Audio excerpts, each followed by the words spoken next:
The Ellison property sat at the edge of Crowsleaf Hollow, where the road narrowed and the wind carried no birdsong. By 1843, it had become a name people said slower than others. It wasn't scandal or crime.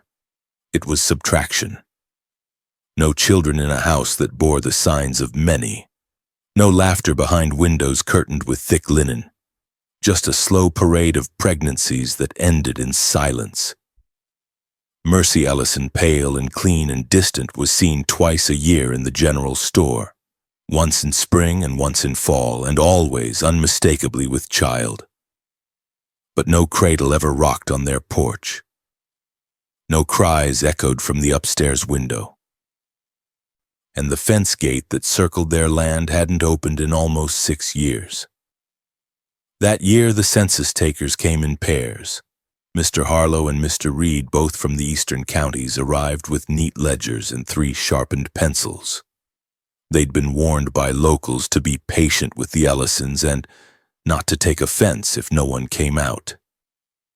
The warnings weren't spoken with fear, only a kind of tired discomfort, like the way one might mention a neighbor who buried too many dogs in one season. The men noted that the house was unusually distant from the road, tucked behind overgrown sugar pines. From a distance, the structure looked normal. 2 stories, stone foundation, a barn to the west, a low orchard crouched in the back. But closer up there were signs that felt like warnings, even if no one named them. The shutters were always bolted from the outside. The cellar door had no handle, only a lock built into the stone. And the main gate, a wrought iron arch flanked by twin posts, was shut and barred from within. They called out, politely at first, then more firm, then loud. Harlow noted the smell of something faintly sweet and wrong drifting on the breeze, not manure, not rot, something more sterile, like boiled cloth or burned milk. Reed pressed his ear to the wood and swore he heard a shuffle, not footsteps, just a single shift of weight, like someone standing behind a door not speaking. They waited. The sun dropped low. Still no one came. Later reports suggest they walked the perimeter twice, noting the fence was reinforced at odd intervals. Thicker slats every 3rd beam, and strange bundled herbs tied at ankle height, long dried. They saw a quilt hung on a 2nd-story line, fluttering faintly even though there was no wind. On its surface were what appeared to be infant-sized handprints stitched in brown thread. The men made notes, measured shadows, knocked once more. Then just as they turned to leave, a single window creaked open at the attic level. No face, no sound, just a rope dropped from the frame with a sealed envelope tied at the end. Inside the envelope was a folded page, not yellowed, not rushed. It was written in perfect block print. 1 line. We are accounted for. No names, no numbers, no signature, just the phrase as if spoken through clenched teeth. The census takers, unsure what to do, filed the visit as non-communicative, no compliance. They were instructed not to press the issue. The gate, when they passed by again the next week, had been reinforced with iron lattice, new padlocks, and an unfamiliar symbol carved into the top beam, circular with a hook shape slicing through it. In the months that followed, people whispered that Mercy was pregnant again. Thicker around the middle, seen briefly at dusk near the well. But no one came forward with a name. No doctor was summoned, no church bell rang, and once again no child appeared. By the end of that year, the Ellisons had been marked by the state as without issue, a term usually reserved for the old or barren. It wasn't accurate, but it was easier, simpler, safer.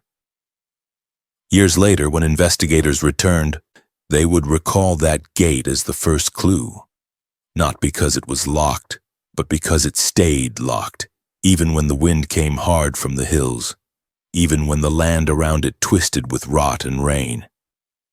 Even after both Thomas and Mercy Ellison were long dead inside that house.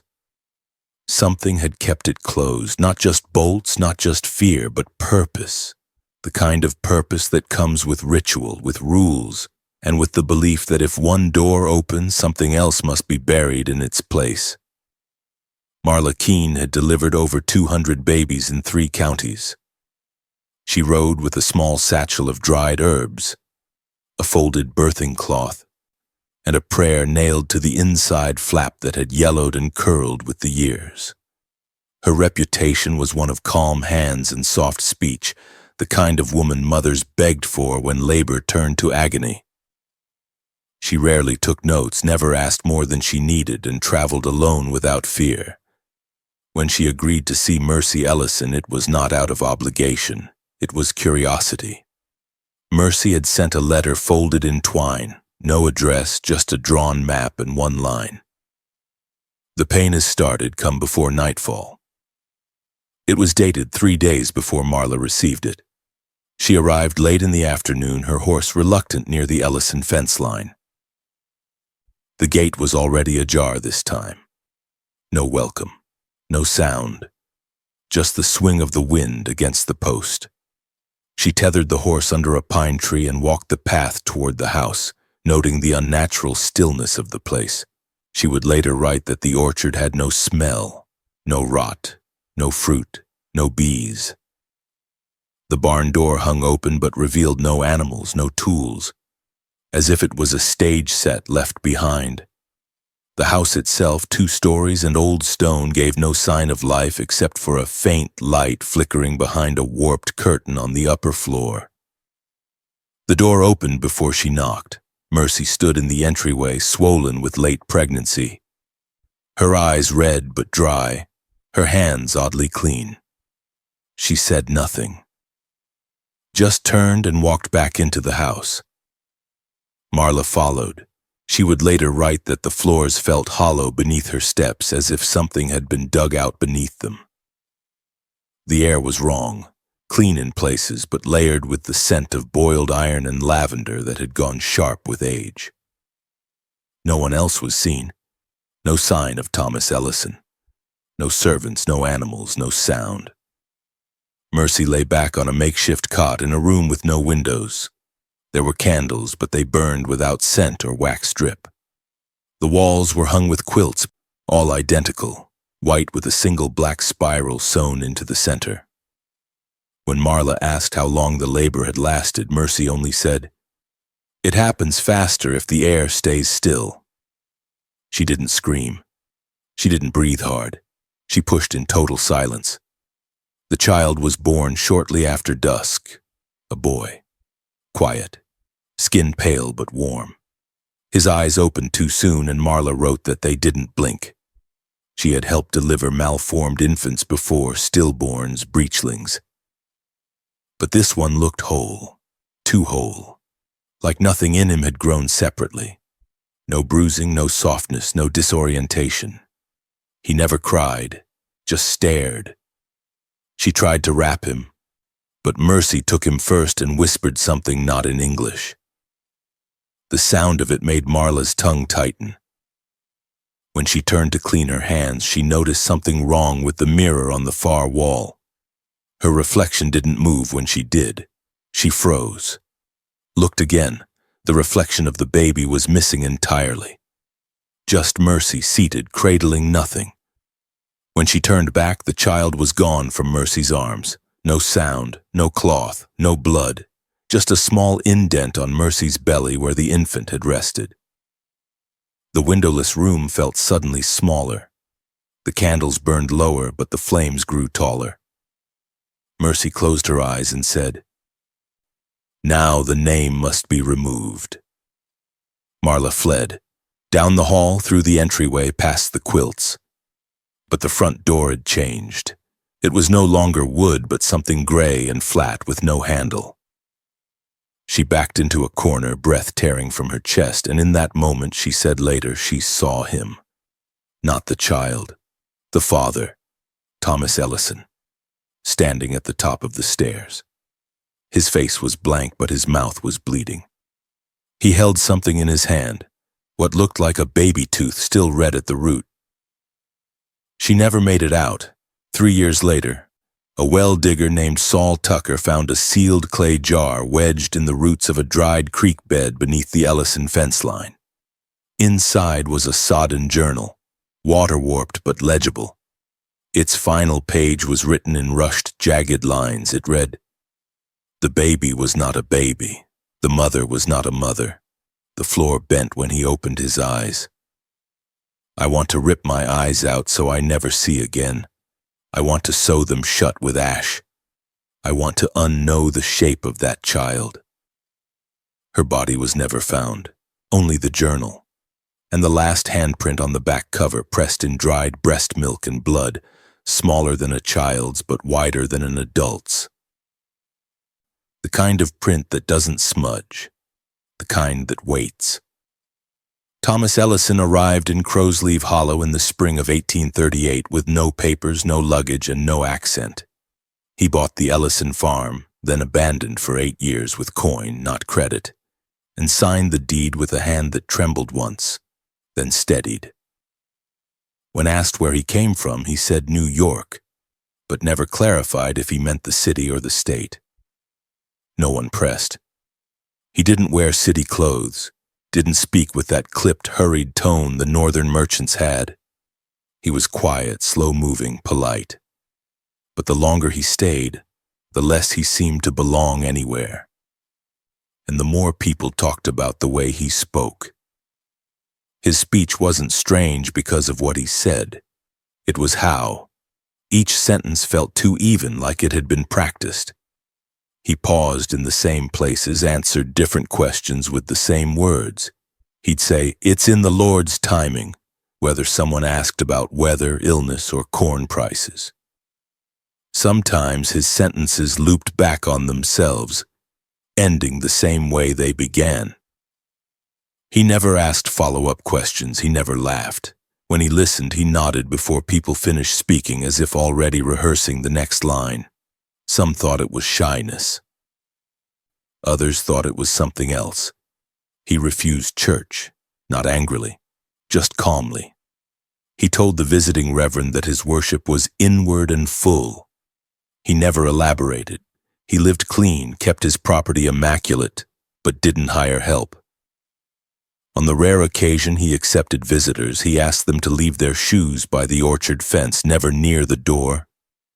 He said it was a matter of dust, but the soles were always returned brushed, dried, and lined in a peculiar way, heel facing northeast, toe toward the house. One winter, a traveling physician offered to treat his frostbitten hand. Thomas declined. He said, "The wound's already spoken for." When pressed, he lifted his palm.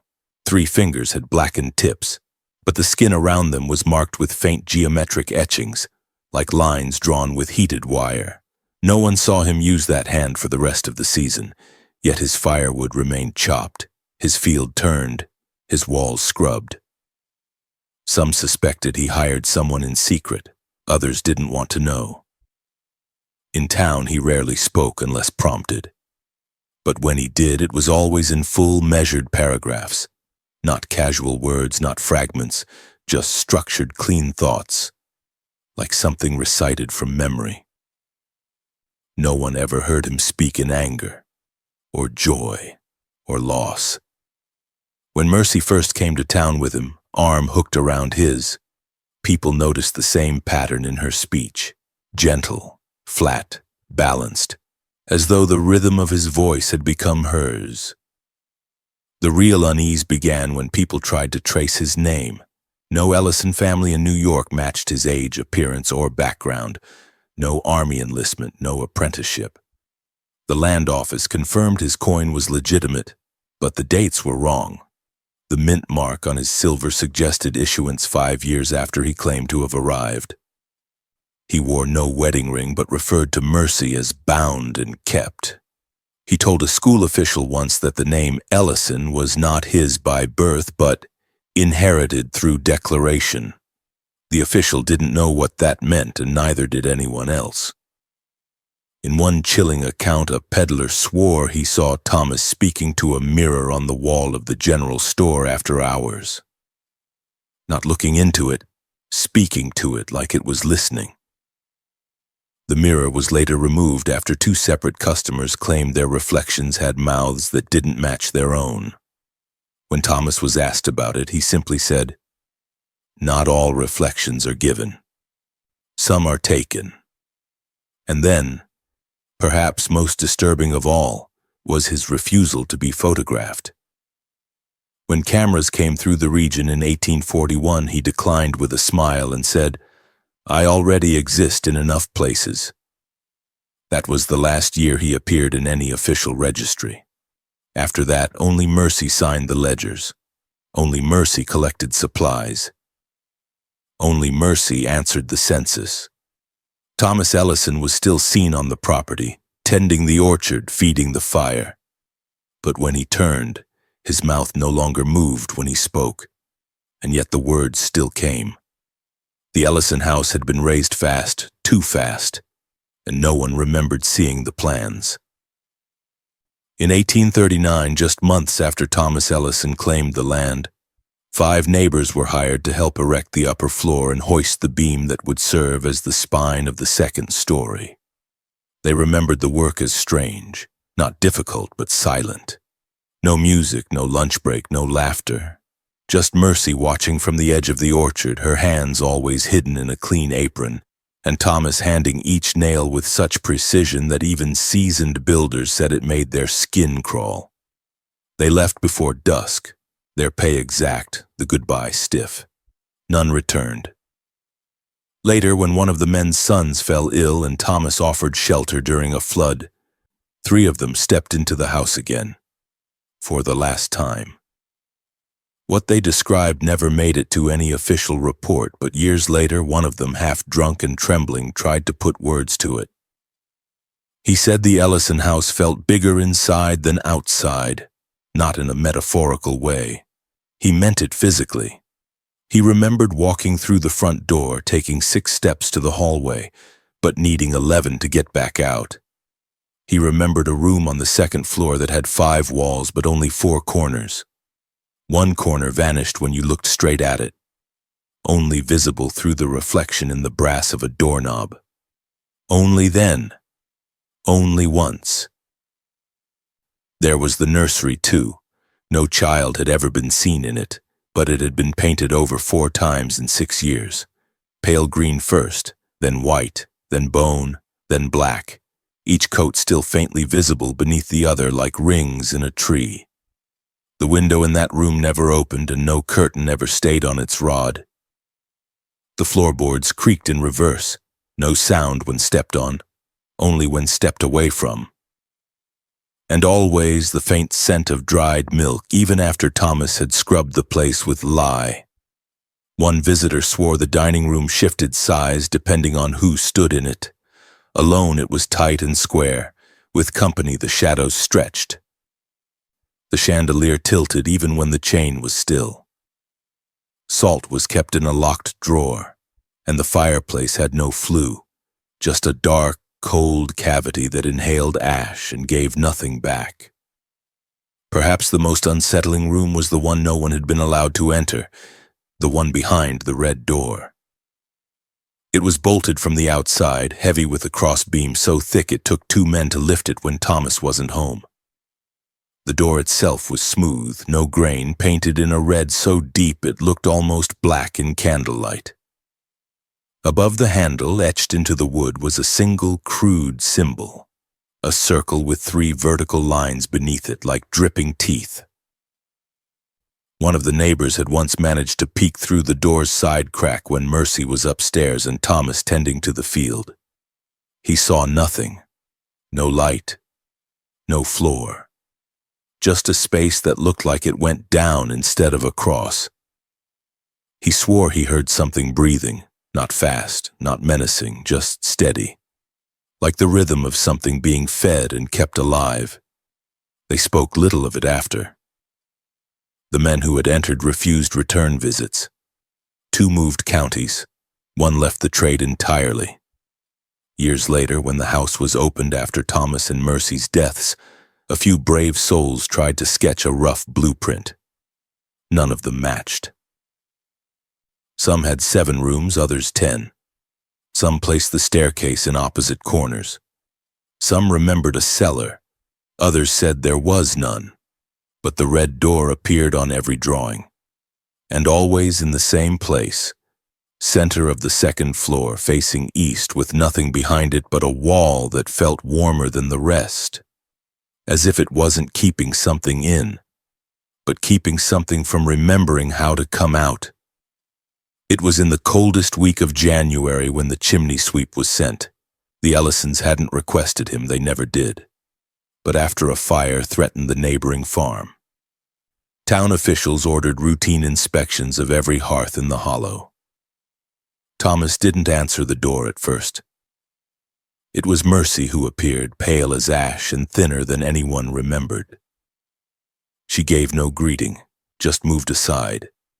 The hearth in question stood in the parlor, a wide stone mouth blackened with soot but oddly cold, as if no fire had been lit that season. The sweep, a man named Edgar Wiles, stepped inside with a brush and gloves and saw that the grate held no wood, only a layer of fine white powder so evenly spread it looked intentional. The job should have taken less than an hour, but Edgar didn't come back out. Not quickly, anyway. When he did, he looked pale and shaken. He returned the next morning alone before dawn without permission. He carried a pry bar, and though no one knows what made him do it, he loosened one of the bricks in the hearth's interior wall, the one that didn't match the rest in color or temperature. It fell out without resistance, and behind it was a cavity wrapped in burlap, packed tight with dust and ash. Inside the hollow was a bundle, a child swaddling by its size, but something about it was wrong. The cloth had no seams, no stitches, no knots. It hadn't been sewn, it had been formed, smoothed and pressed like clay, but still soft as wool. The edges didn't fray. When Edgar tugged at it with the edge of his tool, it didn't rip. When he tried with shears, the blades slid off. Fire didn't catch. It absorbed flame without blackening. He wrapped it in oilskin and brought it to the sheriff's office that same day. There it was unwrapped in front of 2 deputies and the town notary. Inside the cloth was a lock of hair, infant fine, black, still glistening with oil. It had been braided into a loop, knotted precisely 12 times. The braid wasn't clipped at either end, which meant it had been tied while still attached to the head. The hair smelled faintly of milk and something bitter beneath it. No one spoke for a moment. The sheriff told them to reseal it and never speak of it again. But one of the deputies took it home, out of curiosity, or something else. That deputy, Harlan Mott, was never the same after that. His wife said he began waking in the middle of the night, pressing his ear to the walls, said he claimed to hear breathing but not in the house. In the chimney. Said the family firewood stack began to dwindle, even though no one was using it. Said he once reached into the hearth to retrieve a dropped spoon and found the ash warm, though no flame had touched it in days. A week later, he sealed up his own fireplace and stopped sleeping indoors. When officials returned to question the Ellisons about the bundle, Thomas calmly claimed no knowledge. Mercy stared into the wall and said, "The ash keeps memory from leaking out." They weren't charged. There was no law against forgotten cloth. But Edgar Wiles refused to ever enter another home. He burned his equipment and left town without collecting his final pay. The oilskin-wrapped bundle was sealed in the notary's archive for 27 years. When it was unwrapped decades later, it had changed shape, flattened, almost papery but still soft. The hair braid had unraveled, and where the knots had once been, there were now small impressions, like infant teeth marks, perfectly spaced, ringed in dark residue. A local historian suggested the braid was a containment charm, knots tied at each month of gestation to bind something unfinished.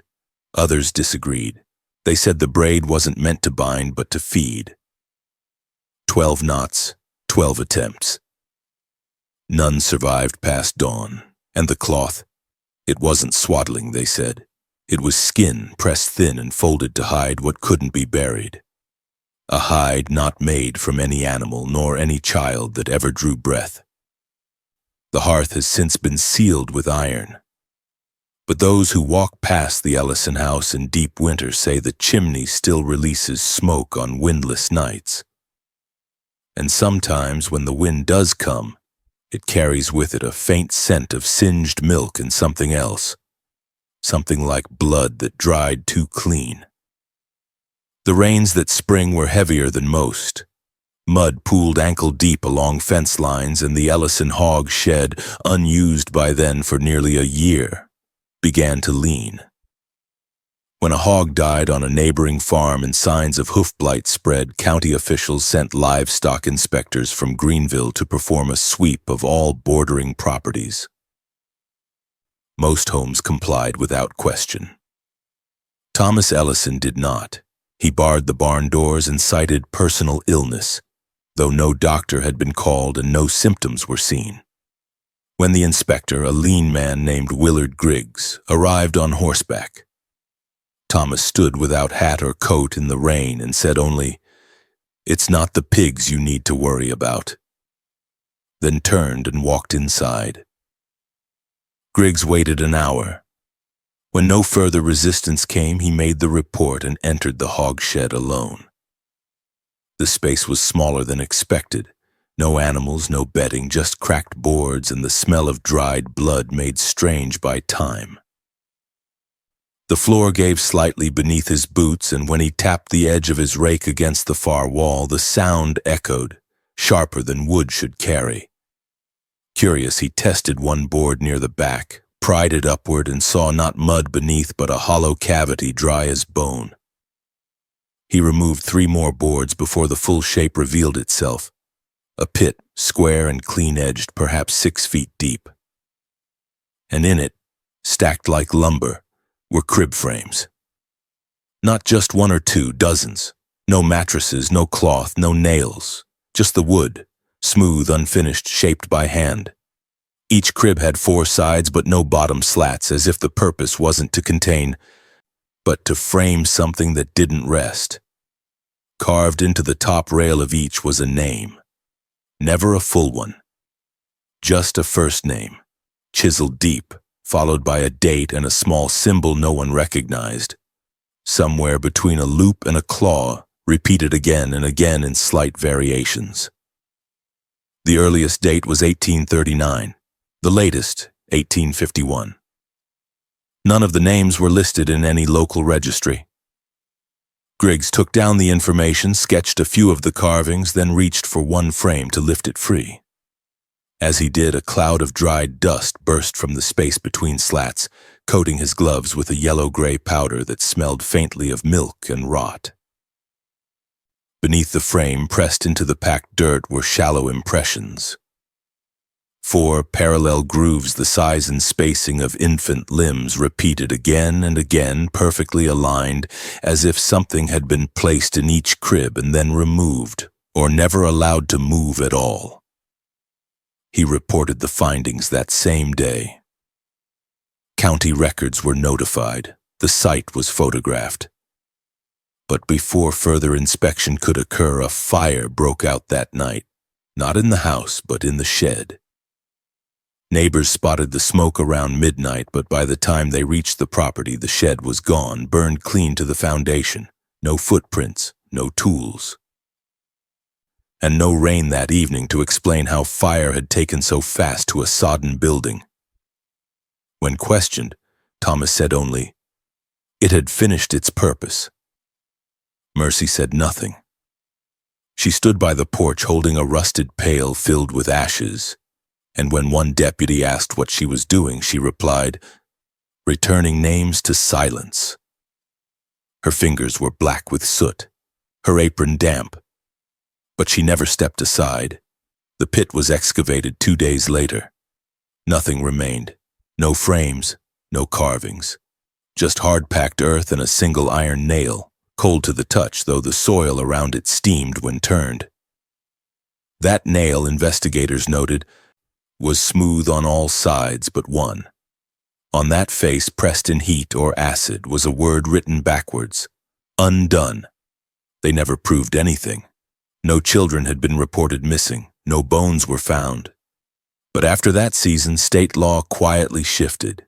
Any birth within the county now required dual signatures and a midwife's ledger entry filed within 48 hours. No reference to the Ellisons was made in the statute, but the inspectors who signed off on the report all later claimed the same thing. None of them slept soundly again after stepping into that pit, not because of what was found, but because of what had once filled those frames and how perfectly they had been emptied. Between 1839 and 1861, Mercy Ellison came into town exactly 9 times with the unmistakable posture of late pregnancy. Each appearance was quiet, unaccompanied by fanfare or family. She arrived in silence and left in silence. Some remembered her walking barefoot through puddles, her skin drawn tight over her cheekbones, a shawl clutched high over her belly even in summer heat. She never bought baby clothes, never asked after wet nurses. When asked about due dates, she would tilt her head slightly and say, "He decides," never clarifying who he was. It became a strange ritual of the town, watching Mercy swell, then disappear, and waiting to see if something would appear behind the Ellison gate. Nothing ever did. Yet the records tell a different story. 9 birth certificates filed cleanly with the county clerk, each bearing Mercy's name and a date, each signed by Thomas in the same slow, tight handwriting. No midwife, no doctor, no witnesses but the father. The names were plain: Elias, Clara, John, Ruth, but something always felt off. No middle names, no weight recorded, no time of birth, just a date, a gender, and a phrase that appeared on each form without variation: delivered whole. Neighbors began to ask, where were the children? Why were no footsteps heard on the porch? Why was no school application ever filed? Mercy once told a merchant that she homeschooled, said the children were quiet learners and better kept where the orchard could listen. But no one ever saw a child through the windows, no toys in the yard, no voices. And when census takers returned in 1850, the house was listed under 2 adults, no dependents. When pressed, Thomas explained that the children were not the state's to account for. His tone was even, measured, as if he were repeating something he had said many times before. Some townsfolk speculated the children had died young, stillborn or sickly, buried without ceremony in the family orchard. Others believed they had been sent away to distant relatives or hidden for reasons of shame. But none of it made sense. The Ellisons were not poor. They had land, livestock, and access to care. What they lacked was presence. The kind of evidence that lingers when children truly live: a scuffed windowsill, a worn blanket, a crooked swing. Instead, what they left behind was paper. Too much of it, too exact, too clean. In 1855, a traveling census registrar named Alma Dreyer took interest in the case. She was methodical, sharp-eyed, and less willing to be turned away than her predecessors. When she arrived at the Ellison property, she was greeted not by Thomas or Mercy, but by a letter nailed to the gate. It read, "We are counted by other means." She pushed further, visited the county archive, and found that the birth records had all been filed within exactly 12 hours of one another, each on the 21st day of the month, never earlier, never later. The handwriting never changed, the ink tone never shifted, as if the documents had been prepared long before the births ever happened. Dreyer filed a formal inquiry. A search was suggested but blocked at the county level. The reason given: no cause, no crime, no complaint. Months later, Dreyer left her post citing illness, though a friend later said she'd started screaming in her sleep and covering mirrors with cloth. She never spoke of the Ellisons again. Whispers spread. Some said the children were there, just not in ways people understood. That their presence could be felt in the orchard rows that never bore fruit but always rustled, even on windless days. That if you stood long enough near the shed, you'd hear something soft, a sound like fingernails brushing wood. That at certain hours near dusk, shadows flickered in the upper windows, not fast like running, but slow, deliberate, as if something was pacing or remembering how. But the most unsettling part wasn't what was seen. It was what never changed. 9 pregnancies, 9 records, but never more than 2 sets of footprints on the Ellison land. And never in all those years the cry of a single child. Not once. Not even by mistake. The town stopped asking eventually. People said it was grief, or misfortune, or pride. Easier that way. Easier to believe the children had once existed briefly and were gone. Easier to believe the names carved on the crib frames were memorials, not warnings. Easier to believe that silence meant death. But some still wonder if death ever came at all, or if the children, whatever they were, had simply never needed to learn how to speak. Because they had been listening from the start. The storm that tore through Crowsleaf Hollow in the autumn of 1863 peeled the shingles off the Ellison roof and snapped the orchard's oldest tree at its base. No one dared approach the property to check for damage. No one had in years. But when the rain stopped and smoke was seen curling from the attic window, though no firewood had been delivered in over a season, the township sent a single man to investigate. His name was Elias Cram. He did not volunteer. He was chosen by draw. When he returned, pale and rain-soaked, he said little, only handed over what he found. A half-burnt ledger, warped at the corners, pages fused by ash and heat, but still legible in the center. The book was old, older than the Ellison land grant by the look of it. The cover bore no title, no initials. Just the faint imprint of a circle with 3 vertical marks underneath, the same symbol scorched into the red attic door, the same symbol found behind the hearth brick. Inside, the handwriting was narrow and spidery, precise to the point of obsession. Each page contained only 3 entries: name, weight, and a phrase. The names were always first names, never surnames. Some matched those carved on the crib frames found in the pit beneath the hogshed. Elias, Ruth, Clara, Isaac. No dates, no ages, just numbers measured in pounds and ounces, each unnervingly exact, often down to a fraction. One read, Miriam, 681 lbs, undone. Another, Jonas, 706 lbs, salt cleaned. Then, Lena, 594 lbs, reconsecrated. No repetition, no clarification. The phrases grew stranger the deeper the ledger went. Marked through breath, rethreaded, bound under hush. Some entries ended with no word at all. Just a small black circle drawn where ink had been pressed into the page and allowed to bleed. A few pages had been partially burned, edges curled inward like petals of a flower that had withered mid-bloom. The fire had not been accidental. The burning was deliberate, focused, measured, just like everything else.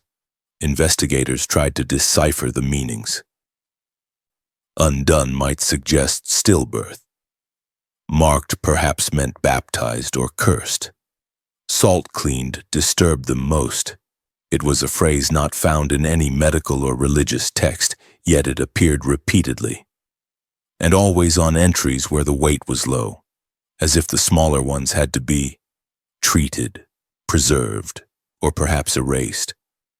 A former undertaker, shown the phrase, said it reminded him of an old method of desiccation, packing a body cavity with salt to stop rot when coffins couldn't be afforded.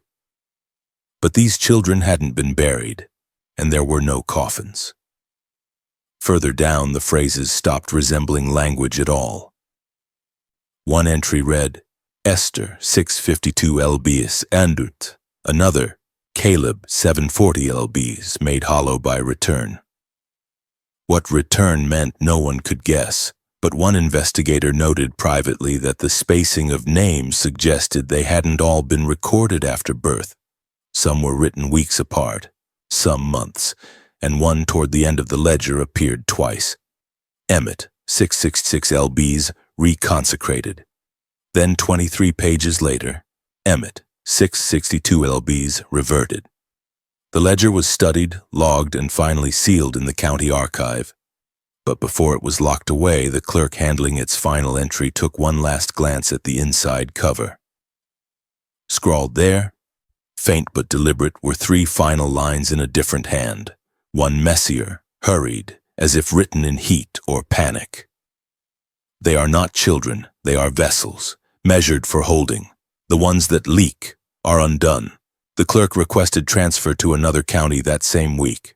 The attic from which the ledger had been retrieved was nailed shut, and from then on, during every rainfall in Crowsleaf Hollow, someone was tasked with watching the Ellison roof, listening not for thunder but for pages turning behind glass where no hand should move. And the ledger? It remains in archive untouched since, not because it's forbidden, but because when they tried to scan it, the scanner malfunctioned. Not once, every time, as if the ink refused to be remembered, as if the name still belonged to someone or something that didn't want them spoken again. The letter had been sealed for 31 years, tucked into the back of a county file cabinet mislabeled livestock deaths. Miscellaneous. It bore the signature of Dr. Ephraim Maddox, the county coroner during the later years of the Ellisons' known presence. No one had remembered his name until a clerk sorting storm-damaged files cracked open the envelope and read what lay inside. The paper was brittle and speckled with watermarks, but the ink had held, and the contents were unlike anything in the annals of official death investigation. It began not with a greeting, but with a confession. There are bodies I was told never to name. This is my record of what I saw for the day when truth outweighs fear. Dr. Maddox described being summoned once, just once, to the Ellison property under the pretense of examining a premature stillbirth.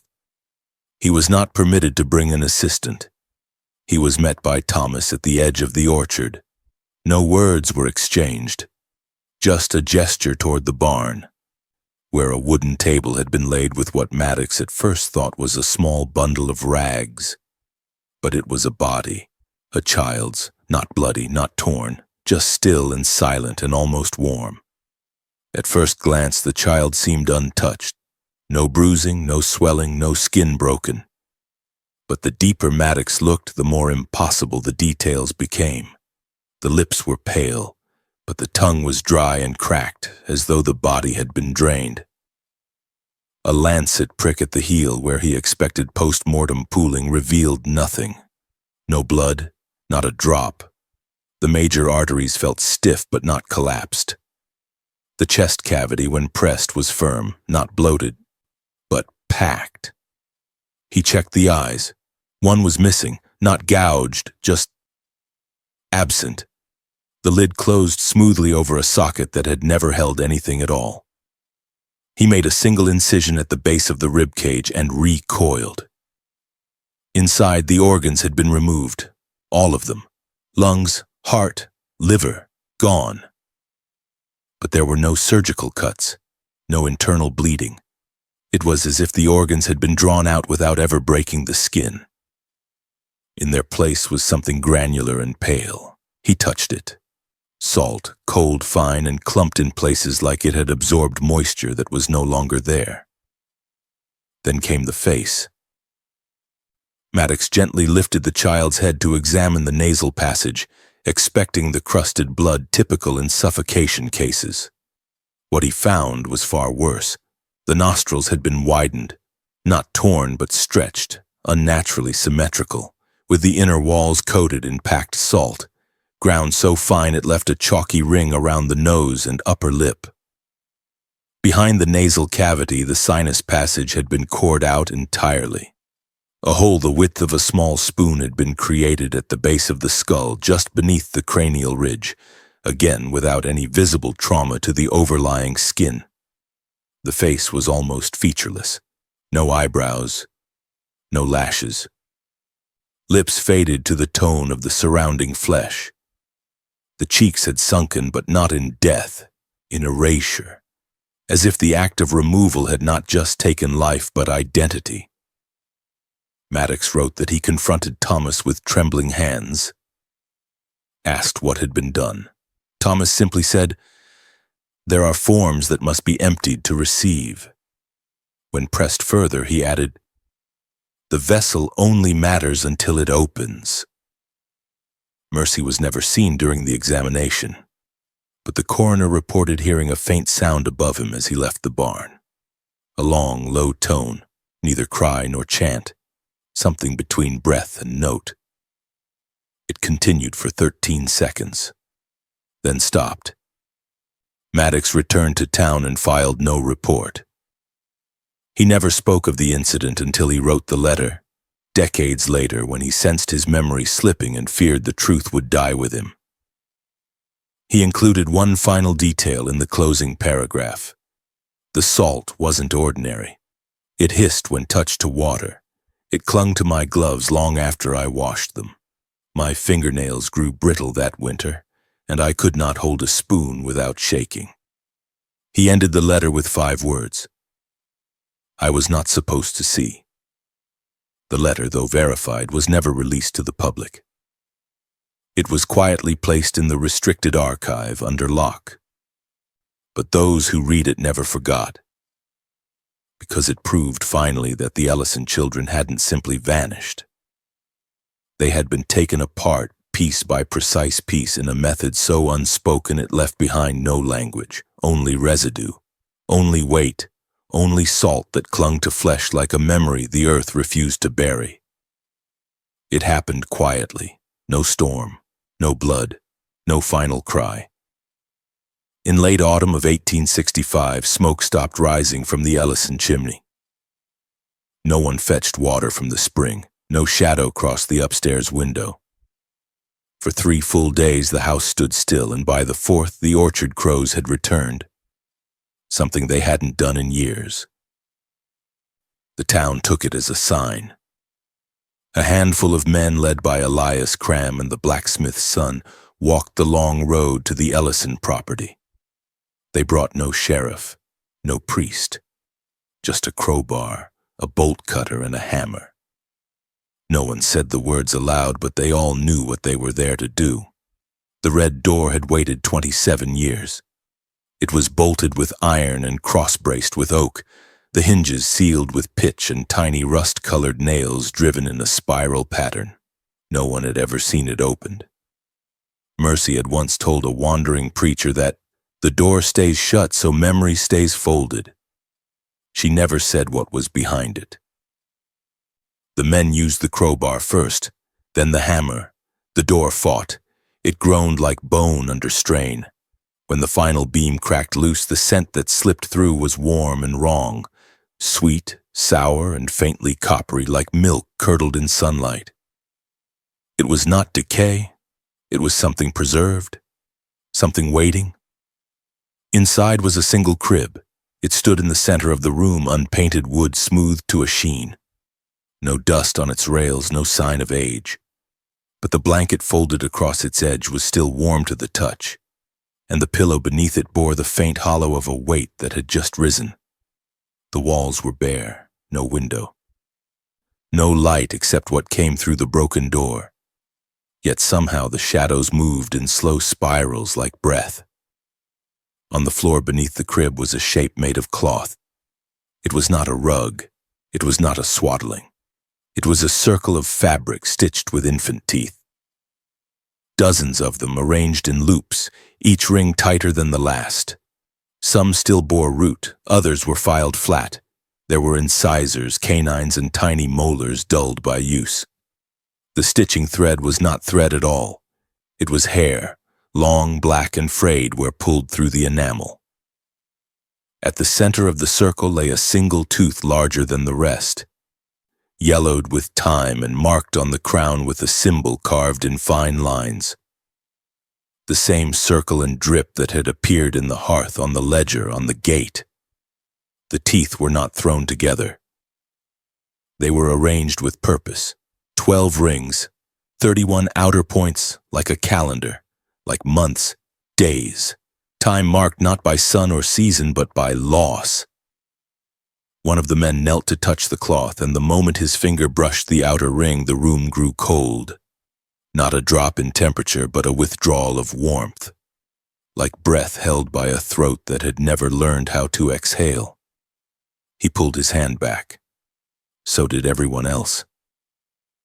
There was no other furniture, no writing, no bone, no sign of the Ellisons, only that crib, only that cloth, only that memory made from mouths that never learned to speak. They left the room open, couldn't bring themselves to seal it again. The red door remained unhinged, hanging crooked like a mouth that had forgotten how to close. The house was abandoned, the land left to rot. But the men who had entered never slept the same. Within weeks, one had gone mute. Another began waking with blood in his ears. The youngest, the blacksmith's boy, took his own life the following spring. Before he died, he wrote only one sentence in a soot-covered ledger they found beside his bed. It wasn't empty when we opened it. The crib remains, the cloth remains, but no one dares move them, because everyone knows whatever had been kept behind that red door for all those years hadn't been sleeping. It had just been waiting for the door to open. The orchard behind the Ellison house had long gone wild by the time anyone dared step foot inside it.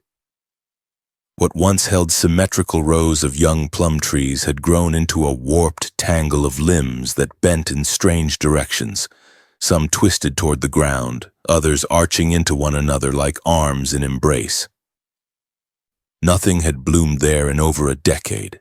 The soil stayed dry even after storms, and bees avoided it altogether. But after the discovery behind the red door, state investigators returned to the property to catalog what remained. They found more than they expected. It was a county clerk, not a deputy, who uncovered the map. Folded between 2 brittle pages of Mercy Ellison's recipe book, a volume filled with hand-scratched notes in perfect script and ingredients no one had ever heard of. The map was drawn in charcoal, its corners stained with something the color of old milk. No labels, just a grid of dots and a circle marked 12. The bottom held a word in Mercy's handwriting. Beneath, they followed the grid into the orchard. The wind died as they stepped between the trees, and the light changed. Not darker, but flatter, as though the sun had chosen not to look too closely. 11 trees formed a ring around a 12th, an old hollow stump with roots that buckled outward like ribs. The ground beneath it felt wrong when pressed, too soft, too smooth, like packed cloth or layered skin. They dug carefully. 3 inches down, the spade struck wax. Wrapped tight in oiled cloth, stiff from age, were small bundles, one under each tree. Each contained a jawbone, infant-sized, delicate, some with baby teeth still fused in place. 11 in total. No skulls, no other bones. Just the jaws, each marked along the outer curve with a carved rune, not letters but sigils, each distinct. The grooves were shallow but precise, as if etched not by blade but by memory. The wax cloths bore no rot. They smelled faintly of lavender and copper. When they reached the 12th tree, the hollowed stump, they found nothing wrapped. Only a fine white powder embedded in the roots and a residue smeared across the bark like chalk. One investigator dipped a fingertip in the powder and tasted it. Thinking it was salt, it was not. His mouth went dry for hours. Later, his fingernails turned gray and began peeling from the beds one by one. He never spoke of the orchard again. Forensics confirmed the powder's composition: pulverized bone.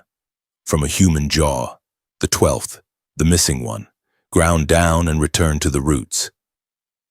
The arrangement was no accident. The trees had been planted in a ring. the jawbones placed at the base of each. The 12th used for something more, something final. The soil samples revealed trace amounts of dried blood, bone ash, and something else.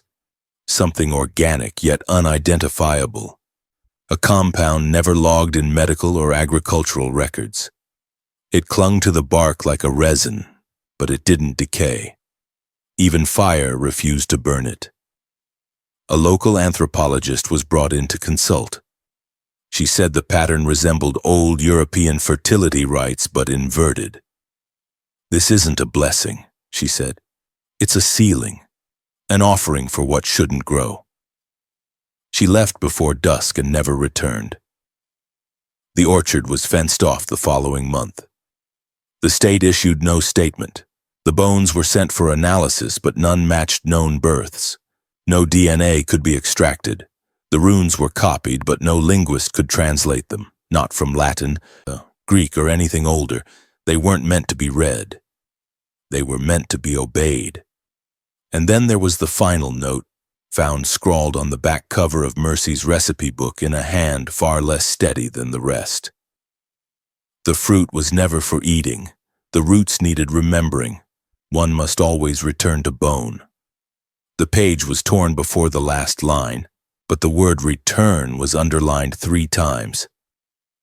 Since then, no tree in the orchard has bloomed, but each spring just before dawn on the 12th day of the 12th month, a single soft sound can be heard beneath the roots, like the crack of tiny jaws, learning again how to close. It was 2 years after the Ellisons were declared dead when the boy came forward.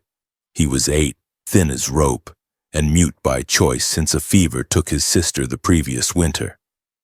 He only spoke once that year, early one morning tugging at the apron of the butcher's wife with a face as pale as the wax paper she used to wrap bones. All he said was, "It moved."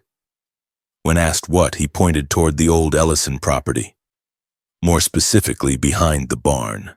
The sheriff at the time dismissed it. Children imagined things, especially in Crowsleaf Hollow, where silence spread like infection and every second house carried its own local myth. But the boy wouldn't stop pointing, wouldn't eat, wouldn't sleep, wouldn't stop trembling. His hands stayed clenched even when he sat. A neighbor, concerned enough to risk it, walked with the boy to the edge of the Ellison land. The wind was dead still, no birds, just the leaning barn, the dead orchard, and the overgrown fence line no one had cut back in seasons. They found the spot easily.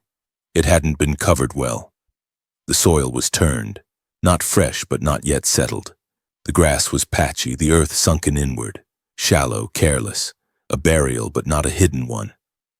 The boy stood frozen, his hands balled at his sides. When they started digging, he turned away. He didn't speak again for 2 years. Beneath just 18 inches of dirt, they found a crude wooden box, not a coffin. Just 4 boards unevenly nailed. When pried open, the air that escaped was not foul but warm. The inside was lined with quilted cloth, stitched with the same spiral pattern found in the Ellison nursery, the same used on the calendar of teeth beneath the red door. There was no body, just small finger trails in the inner dirt, etched into the packed earth like a child's last act was reaching upward. Not out of fear, but purpose. The claw marks weren't random. They fanned outward from the center, counted, repeated, measured. At the roof of the box, embedded in the wood, was a single child's tooth, pressed so deep it had cracked the grain as if driven there from below by force.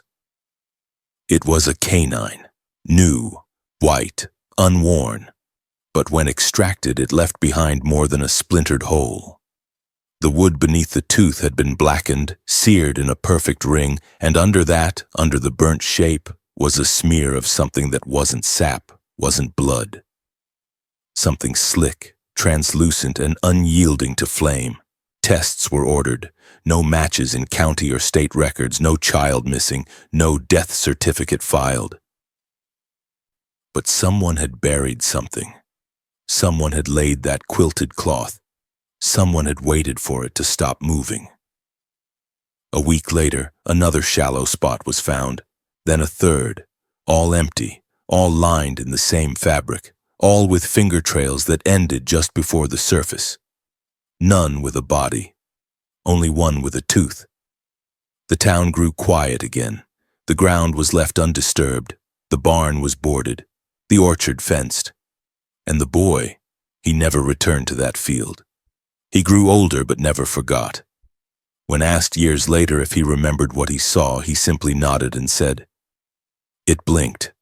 Twice. Before the dirt fell in. No official record was filed."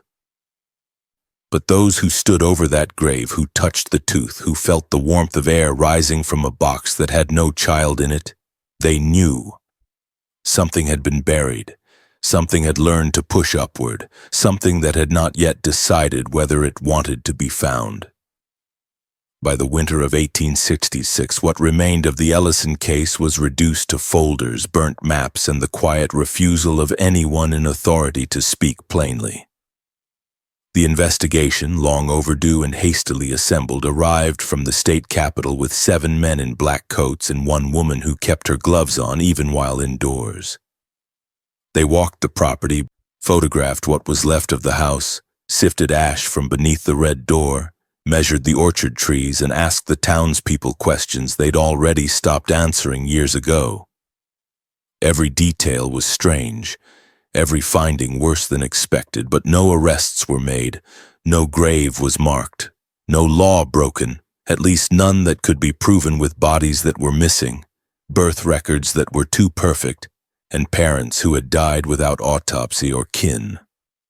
The official statement filed 2 months later read, "No conclusive evidence of criminal action. Property to be sealed. Materials retained under archival confidentiality."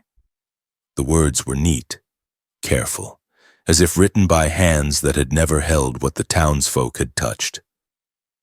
The county clerk's office, without instruction, sealed all records involving the Ellison name. Even the land deed was quietly struck from public view. One day it was there, the next it was not. A parcel on the map with no owner, no past, just boundaries drawn with dotted lines and shaded gray, like a wound the page didn't want to remember. The town never built a memorial, never placed a marker. They did not speak of the children, not in the church, not at the schoolhouse, not even between themselves. Those who had seen the crib beneath the red door or held the cloth from the shallow grave simply grew quieter with time. Some left altogether, others stayed, but never passed near the barn again. The hog shed, rebuilt twice after the fire, collapsed during a windless night with no explanation. No one rebuilt it a third time. Instead, a fence was put up, not for safety, for distance. And on nights when the wind turned north, it was said you could hear something there, soft, like crying, but too steady, too patient. Not a wail, not a moan, just breath drawn through teeth that had never fully left the world. The sound didn't fade. It hovered low to the ground just behind the shed line, just beyond the last tree. Sometimes it came in threes, long, longer, longest, and sometimes it stopped altogether, like it had noticed it was being heard. The town adjusted. They planted corn in the opposite direction. They taught their children not to ask about the house with no chimney. They told stories about other places, other ghosts, other silences, but inside the courthouse, in the locked drawer marked only with the letter E, the ledger still rests, its pages warped with age, its final entry left blank. And beside it, folded once and stained with wax, lies the last line ever written in Mercy Ellison's hand. It reads, "Not all things buried wish to stay gone. Some are only waiting to be named again." The ink trails off into a blot, as if the sentence had been finished without pen. That drawer has not been opened in decades. But the key still exists, and once a year, When the air smells faintly of salt and milk, the archivist swears the wood swells around the lock, like breath held behind bone, pressed close to the surface, listening, waiting. By the time the law passed in 1891, most of those who remembered the Ellisons had either left or learned to forget. The statute made no mention of them. It was written in neutral ink, clean language. All rural births must be witnessed by no fewer than 2 unrelated adults, with signed testimony filed within 48 hours of delivery. No names, no citations, just protocol. A policy shift framed as modernization. But the shape of it, the shadows between the words, belonged to Crowsleaf Hollow. The bill moved through quietly. No debate on the floor, no protest in the street. But in the margins of a clerk's logbook, a single sentence had been penciled beside the date. This is for the ones never counted. That page remains unarchived, hidden in a forgotten folder behind tax records from the same year. Still there, still waiting. Medical forms changed next, witness logs added, birth ledgers revised to include time of delivery down to the minute, with space for midwife notations and initialed confirmation of breath. No more anonymous filings, no more handwritten waits with no context, no more names without voices. And though no one ever said it aloud, everyone knew what that law had closed, what it had quietly buried. The Ellison children had not vanished without trace. Their names had appeared. Their bodies had not. And it was the space between those truths that frightened people most. Because in that space were papers signed by steady hands, records filed on time, births recorded in full compliance. Evil had not moved in chaos, it had moved in order. Years later, when historians asked why no monument had been raised, why no grave ever marked, they were told there was nothing to bury. But that wasn't true. What the town buried was not flesh, it was memory. And what grew in its place was silence that looked like compliance. There is no plaque in Crowsleaf Hollow, no museum, no display case. But there is a barn that no one repurposes, a field where no trees grow, a quilt stitched with shapes that no one speaks aloud. And every so often, when old boxes are sorted in state archives, someone finds a name. Ruth, Elias, Emmett, with no surname, no census trail, just a weight and a phrase like undone or reconsecrated. And though it's never officially said, those pages are always returned to the drawer. Not discarded, not copied, just returned. The final narration of the Ellison file, sealed but transcribed, reads simply, "Evil does not arrive with screams, it lives in routines, in paperwork, in careful silence. What's buried is not always gone. What's witnessed is not always seen. What do you think? Could this happen again?"